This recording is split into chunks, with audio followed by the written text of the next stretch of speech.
नमस्कार। आप हमेशा की तरह देख रहे हैं बियॉन्ड बॉर्डर्स और मैं हूं अनुज।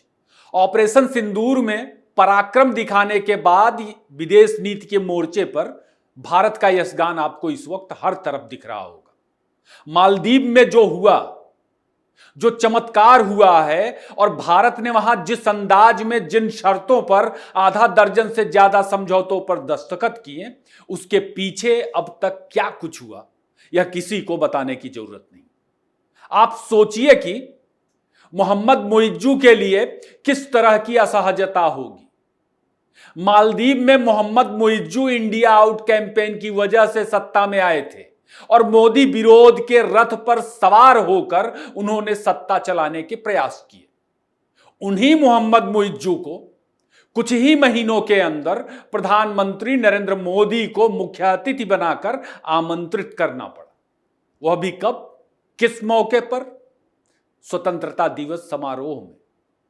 भारत के अंदर और बाहर तमाम लोगों के लिए यह बात पचाना मुश्किल है इस वक्त। यह असल में एक उम्दा कूटनीति का चमत्कार है। चीन के लिए तो यह स्थिति गलवान, श्रीलंका, ऑपरेशन सिंदूर के बाद अब मालदीव में बहुत ही ज्यादा असहज है। यह कैसे हुआ और क्यों हुआ, आज के एपिसोड में आगे इसी पर बात होगी। उम्मीद है आप अंत तक बने रहेंगे और हमेशा की तरह अपनी राय साझा करेंगे। दोस्तों, मालदीव के प्रेसिडेंट मोहम्मद मुइज्जू ने बहुत आसानी से प्रधानमंत्री मोदी को नहीं बुलाया।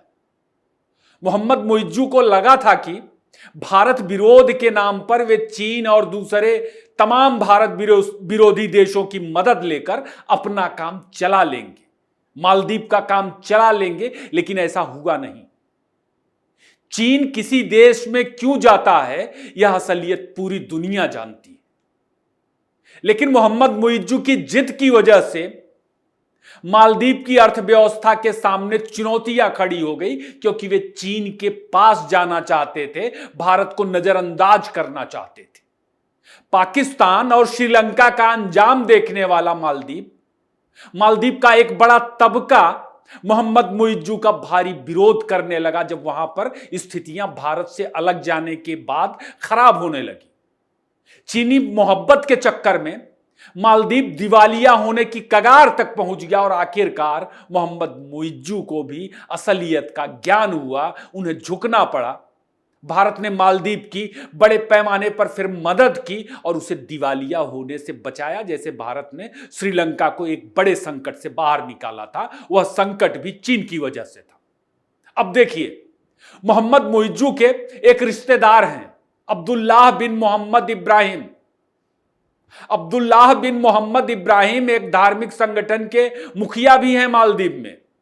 उन्होंने प्रधानमंत्री मोदी को मुस्लिम विरोधी बताते हुए उनकी मौजूदगी को लेकर के सवाल उठाए सोशल मीडिया पर। मोहम्मद मुइज्जू कितने दबाव में हैं, इसे ऐसे समझिए कि जो पार्टी मालदीव में दिन रात भारत विरोध के नारे लगाती थी, उसी पार्टी की सरकार भारत के साथ मालदीव के संबंधों को वक्त की जरूरत बता रही आज की तारीख में, और अब्दुल्लाह बिन मोहम्मद इब्राहिम के पोस्ट को डिलीट करवा रही। ये मोहम्मद मुइज्जू के रिश्तेदार हैं। भारत के विदेश मंत्रालय ने अब्दुल्लाह बिन मोहम्मद इब्राहिम की टिप्पणी को गंभीरता से नहीं लिया और बयान में कहा कि ऐसे तत्वों की प्रतिक्रिया का दोनों देशों के संबंधों पर कोई असर नहीं पड़ता। आपको याद ही होगा कि किस तरह मुइज्जू के सत्ता में आने के बाद भारत से संबंध खराब होना शुरू हुए थे। लक्षद्वीप में प्रधानमंत्री मोदी की यात्रा के बाद रिश्ते बहुत ज्यादा खराब हो गए और इसे हमारे यहां के कुछ ज्ञानी पत्रकारों, यूट्यूबर्स ने विदेश नीति के मोर्चे पर चीन के सामने भारत की पराजय का एक बड़ा रोना रोया और इस मामले को खूब तूल दिया। लक्षद्वीप में प्रधानमंत्री की यात्रा और मालदीव के हाथ से निकल जाने को लेकर बहुत आलोचना की गई उस वक्त, लेकिन भारत ने मालदीव के मोर्चे पर धैर्य का परिचय दिया, धैर्य के साथ डील किया और आखिरकार मुइज्जू को खुद पहल करनी पड़ी। वे पहले दिल्ली आए और अब जाकर प्रधानमंत्री मोदी की यात्रा के बाद दोनों देशों के बीच कई द्विपक्षीय मुद्दों पर समझौते हो गए। मालदीव में भारत की भारी पराजय गिनाने वाले ज्ञानी लोग इस वक्त आपको छिपे मिलेंगे। वे नजर नहीं आ रहे होंगे, उनके विश्लेषण नहीं मिलेंगे। दोस्तों, पिछले हफ्ते बीबीसी पर योगेंद्र यादव भारत की विदेश नीति की आलोचना करते हुए नजर आए। योगेंद्र यादव ने कहा कि भारत को बांग्लादेश की बजाय नेपाल की चिंता करनी चाहिए, लेकिन भारत की विदेश नीति में सरकार को बांग्लादेश की ज्यादा चिंता है, योगेंद्र यादव ने कहा। योगेंद्र यादव ने भारत की विदेश नीति को भी हिंदू मुस्लिम तराजू पर तौल दिया और उसी चश्मे से चीजों को देखा जो हमारी आंतरिक राजनीति में वोट की गुणागणित लाभान के प्रसंग में देखे जाते हैं। यह उसी नैरेटिव का बड़ा हिस्सा है जिसमें प्रधानमंत्री मोदी का चेहरा सामने रख के न सिर्फ भारत की विदेश नीति के खिलाफ गहरी साजिशें रची जाती हैं, बल्कि इन्हीं मुद्दों के जरिए झूठ का प्रपंच का हवा खड़ा कर भारत में विदेश प्रभावित राजनीतिक एजेंडा सेट किया जाता है। भारत की राजनीति नेपाल और बांग्लादेश के नैरेटिव का मकसद क्या है, इसे मालदीव को लेकर जो कुछ लिखा गया, पढ़ा गया, कहा गया, उससे समझ में आता है। और जहां तक बात हिंद महासागर में भारत की है, भारत की बात है, भारत इकलौता बादशाह है। चीन के खिलाफ मालदीव के मोर्चे पर भारत की कूटनीतिक सफलता भारत के बादशाहत की गवाही देता है। मालदीव हिंद महासागर का एक देश है। खाड़ी देशों से भारत की जो एनर्जी सप्लाई है, मालदीव उसी रूट पर आता है। लंबे वक्त से चीन की कोशिश किसी भी तरह हिंद महासागर में भारत को बड़ी चुनौती पेश करना रहा है।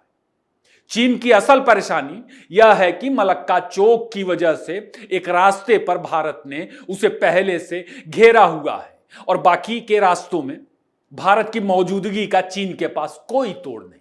चीन विवश हो जाता है इस मोर्चे पर भारत के सामने। तो म्यांमार के रास्ते, पाकिस्तान के रास्ते, श्रीलंका और मालदीव के जरिए चीन असल में हिंद महासागर के क्षेत्र में भारत को चुनौती देने की कोशिशें की। लेकिन यह सोचने की बात है, जब आप मैप देखेंगे और उसमें भारत की मौजूदगी, चारों तरफ मौजूदगी देखेंगे, तो आपको पता चलेगा कि भारत कैसे अपनी रणनीतिक क्षमताओं की वजह से चीन के सारे पैतरों को एक एक कर ध्वस्त करते जा रहा, और इसकी वजह से भारत में कुछ लोगों का पेट खराब हो रहा होगा। कुछ लोग पचा नहीं पा रहे होंगे भारत में, भारत की इस कामयाबी को। श्रीलंका में चीन के तिकड़म को भारत ने ध्वस्त कर दिया। श्रीलंका में चीनी पोर्ट के बगल से ही भारत आज की तारीख में ऑपरेट कर रहा। मलक्का का ब्रह्मास्त्र पहले से ही भारत के पास है। उल्टे केरल में भारत ने एक बड़ा डीप वाटर पोर्ट भी बनाया। नेपाल बांग्लादेश को एक ही तराजू में रखकर तौलने वाले योगेंद्र यादव ने राहुल गांधी की भारत जोड़ो यात्रा के दौरान केरल पोर्ट और इस पोर्ट को देश के दूसरे हिस्सों से जोड़ने वाले राष्ट्रीय राजमार्गों को बनाने का विरोध किया था, पर्यावरण के नाम पर विरोध किया था। योगेंद्र यादव के हिसाब से इसकी कोई जरूरत नहीं थी। कभी कभी योगेंद्र यादव या इन जैसे लोगों को देखकर समझ नहीं आता कि असल में ये लोग राजनीतिक विश्लेषक हैं, नेता हैं, जियोपॉलिटिक्स के एक्सपर्ट हैं, या फिर पर्यावरण कार्यकर्ता। बहुत कंफ्यूजन होता है इन लोगों के तमाम विषयों पर स्टैंड को लेकर। जो भी हो, अलग अलग लोग जो इस तरह का विरोध करते रहे हैं, उसके पीछे की वजह असल में यह है कि हिंद महासागर में चारों तरफ भारत के नेवल और एयर बेसेस हैं। भारत को उससे ताकत मिलती है, भारत एक ताकतवर देश बन जाता है वहां पर। इसकी वजह से लोगों को परेशानी होती है। भारत को हिंद महासागर में ऐसी रणनीतिक बढ़त मिलती है जिसका जवाब चीन छोड़िए दुनिया में किसी और के पास नहीं है। इस चीज को लेकर, भारत की इस ताकत को लेकर लोग परेशान हो जाते हैं। उल्टे प्रधानमंत्री मोदी के नेतृत्व में भारत ने हिंद महासागर में अपनी रणनीतिक सामरिक मौजूदगी का और ज्यादा विस्तार किया है। इसके तहत लक्षद्वीप में बड़े पैमाने पर नेवल जरूरतों के लिए ढांचागत विकास किया गया। भारतीय नेवी को नए नए हथियार दिए जा रहे, छोटे बड़े जहाज, पनडुब्बियां कमीशन की जा रही। नेवी के लिए एयरफोर्स का एक विशाल बेड़ा तैयार किया जा रहा। दूसरे देशों से लीज पर आइलैंड लिए जा रहे हैं। ये तमाम चीजें जो भारत को हिंद महासागर क्षेत्र में ताकत देती हैं, लोगों की परेशानी का एक विषय है। अगलीगा जो कि हिंद महासागर में मॉरिशस का आइलैंड है, वहां भी भारत एयर बेस ऑपरेट कर रहा है, वहां नेवल बेस भी है, यहां अमेरिका की भी मौजूदगी है। यहां भारत के बढ़ते दखल को लेकर पिछले साल पश्चिमी मीडिया ने खूब रिपोर्ट किया था और खूब सारा कॉन्स्पिरेसी, बहुत सारी कॉन्स्पिरेसी प्रचारित करने की कोशिश की, और इसे हिंद महासागर क्षेत्र में भारत का एक खुफिया अड्डा तक करार दे दिया। भारत ने मॉरिशस से चागोस नाम का आइलैंड भी लीज पर लिया। इसे पहले ब्रिटेन कंट्रोल करता था। भारत ने मॉरिशस को इस आइलैंड को वापस दिलवाया। मॉरिशस का एक और आइलैंड है डिएगो गार्सिया, भारत यहां भी ऑपरेट कर रहा। हिंद महासागर में कुछ जगहों पर भारत को रिफ्यूलिंग राइट्स भी हैं। जब आप नक्शा देखेंगे, इन जगहों को देखेंगे, इन जगहों को देखते हैं, तब पता चलता है कि हिंद महासागर क्षेत्र में इनकी भारत की दूरी के हिसाब से जो जमीन के साथ दूरी पड़ती है इन द्वीपों की, क्या अहमियत है और यह भारत के लिए कितना महत्वपूर्ण है। भारत ओमान के दुकम में भी ऑपरेट कर रहा। हिंद महासागर क्षेत्र में बहुत दूर मेडागास्कर के आइलैंड पर भी भारत ऑपरेट कर रहा। भारत कारोबारी रूट को सुरक्षा भी मुहैया करा रहा, यहां पर तमाम दूसरे देशों को भी सुरक्षा मुहैया करा रहा। हिंद महासागर में अब तक न जाने कितनी कहानियां शौर्य की सामने आ चुकी हैं। हिंद महासागर दुनिया में भारत को बहुत ही शक्तिशाली बना रहा। कुल मिलाकर कहने का मतलब यह है कि भारत की बेहिसाब ताकत हिंद महासागर में है, जिसे भारत लगातार बढ़ा रहा। मालदीव और भारत की जरूरतें एक दूसरे पर निर्भर करती हैं। यहां चीन जैसे तीसरे देश चाहकर भी भारत को चुनौती नहीं दे सकते। हिंद महासागर में किसी को रहना है या फिर घुसना है तो भारत के साथ संतुलन बना के चलना होगा। मॉरिशस के कई आइलैंड भारत और ब्रिटेन के बीच एफटीए से पहले एक बड़ी अड़चन थे। देखिए कैसे भारत ने इस अड़चन को दूर करके ब्रिटेन के साथ समझौता किया। चीन के खिलाफ हिंद महासागर में भारत की इसी सामरिक ताकत और पहुंच की वजह से चीन के मोर्चे पर जूझ रही समूची दुनिया के लिए भारत रणनीतिक रूप से महत्वपूर्ण हो जाता है, क्वाड के लिए जरूरी हो जाता है। भारत से मिडिल ईस्ट, यूरोप, अमेरिका के कारोबारी रूट के लिए जरूरी हो जाता है। तुर्की के सामने भारत को एक रणनीतिक बढ़त मिल जाती है। ईरान, अफगानिस्तान के लिए भारत महत्वपूर्ण हो जाता है। तो मोदी ने, प्रधानमंत्री मोदी के नेतृत्व में उनकी जो मालदीव की यात्रा थी, उससे भारत ने क्या हासिल किया और किस तरह से कूटनीतिक चमत्कार किया, इसे खुली आंखों हर किसी को देखना चाहिए। आज के लिए बस इतना ही। वीडियो आपको कैसा लगा जरूर बताएं, ज्यादा से ज्यादा लाइक और शेयर करें। फिर किसी नए विषय के साथ मुलाकात होगी। आपने इतना वक्त दिया, आपका बहुत बहुत धन्यवाद।